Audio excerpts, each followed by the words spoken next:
हे आहे ठोकशाही न्यूज 24, जिथे आवाज दाबला जात नाही, अन्यायाविरुद्ध वाचा फोडणारे.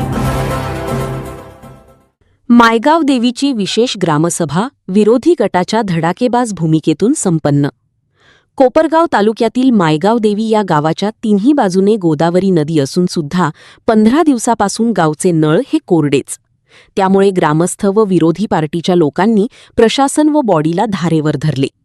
त्यानंतर तात्काळ गावाला पाणी मिळावे या उद्देशाने ग्रामविस्तार अधिकारी बागले भाऊसाहेब तसेच उपसरपंच मुकुंद गाडे व सर्व सदस्य यांच्याशी संगणमत साधून गावाला लवकर पाणी मिळावे अशी अपेक्षा करत शेवटी शांततामय वातावरणात ग्रामसभा संपन्न झाली.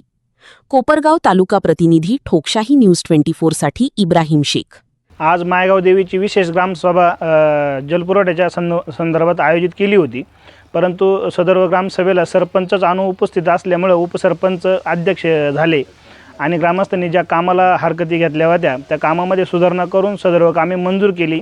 साधारणपणे 3.5 लाखाचे विहीर खोलीकरण, विहीर गाळ काढणे, दुसरी विहीर कार्यान्वित करणे, पाईपलाईन करणे असे नियोजित कामं आहेत, त्याला ग्रामसभेने मंजुरी दिली. त्यामध्ये ग्रामसेवकांचे ग्रामस्थांनी विशेष आभार मानले.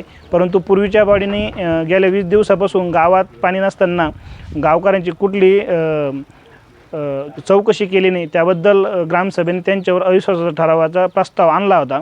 त्या प्रस्तावाला कोणी हरकत घेतली नाही, परंतु तो पुढे तसाच पडला. आणि आजच्या ग्रामसभेमध्ये विधान परिषदेचे आमदार माननीय श्री विवेकजी भैया यांचे विवेकजी भैया साहेब कोले साहेब यांचे अभिनंदनाचा ठराव आम्ही मांडला. त्यास उत्स्फूर्त प्रतिसाद मिळाला आणि त्यांचे ग्रामपंचायत मायगाव देवीच्या वतीने त्यांना शुभेच्छा दिल्या, त्यांचं अभिनंदन केलं.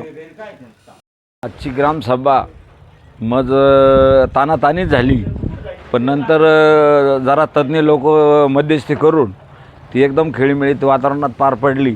आमच्या गावात 20 दिवसापासून पाणी नव्हतं, तर गावातले लोक तळमळ करून ग्रामसेवकांना सहकार्य केलं. दररोज त्यांना वेळोवेळी फोन केला, त्यांना वेळोवेळी पैसे मंजूर करून दिले आणि ते काम आम्ही आता चालू केलं आहे. 2 दिवसात आमची पाण्याची सोय होईल असं आम्हाला भाऊसाहेबांना शब्द दिला आणि त्या शब्दाला आम्ही बांधील राहू. ठीक.